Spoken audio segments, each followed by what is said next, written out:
So yun, Saturday mga idol, update tayo. Etong 4x4 ay para sa LAN cable. Then yung isa na yan ay home run namin. Etong dalawang PVC ay para sa LAN cable nitong kwarto at saka yung kwarto na yun. Ayan. So tapos na kami nag-layout dito sa second floor, no?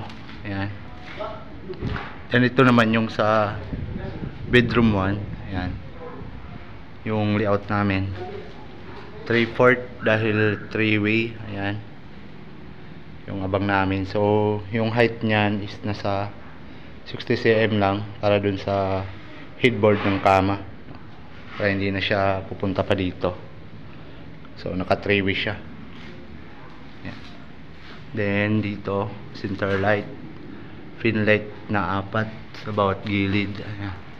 Then merong cube light paikot hanggang dito sa may headboard ng kama. So hanggang dyan lang yung cube light. Saka dito cabinet to dito. Sa mga CR mga idol ay okay na kami dito. Tapos na rin. Ayan. Ito sa living nila dito sa second floor. Tapos na rin. Yun dito, dalawang ilaw lang to dito. Ayan, sa storage. Tapos na. Then dito sa bedroom 2. Ito yung bedroom 2. Ayan. So 314 yun. 314 dito. Ayan. Center light. Then pin light. Bawat gilid. Then ito naman yung CR nya sa taas. Ayan. Ito yung sa CR nya. Dalawa din yung sunbox nilagay namin. Ayan. So 1/2. Ayan, dito naman yung sa TV cable din outlet. So ang height na ito ay 120 cm center para sa TV. So ayan. So hindi pa ito na plasteringan lahat. Dito nakaabang na din. Dito sa master bedroom. So master bedroom. Ayan. Center light. Dalawang pin light. Then may cube din siya.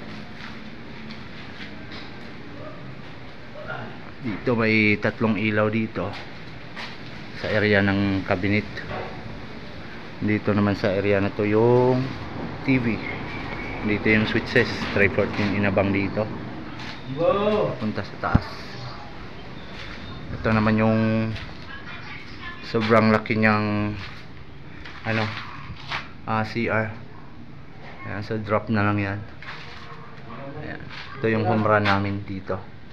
So bali itong area ng master ay nakabukod yung home run din. Doon naman sa bedroom 2 ay nakabukod din yung home run. So dalawang home run ng lighting to dito sa second floor. Sa living. Ayan. Nakapag-layout na rin kami. Ayan. Then ito yung hagdan kakasapa. So isang center light, 4 na pin light, then may cube paikot, no? Nandito yung control switch niyan. 3-way. So magkaroon tayo ng ilaw dyan sa area na yan. Andun yung isang 3-way nya, kapartner nito. Para sa center light na yan at saka cube light. So naka 3-way to dito na area. So tapos na kami dito, wiring installation na lang or pulling cable. Ayan. Thanks for watching mga idol.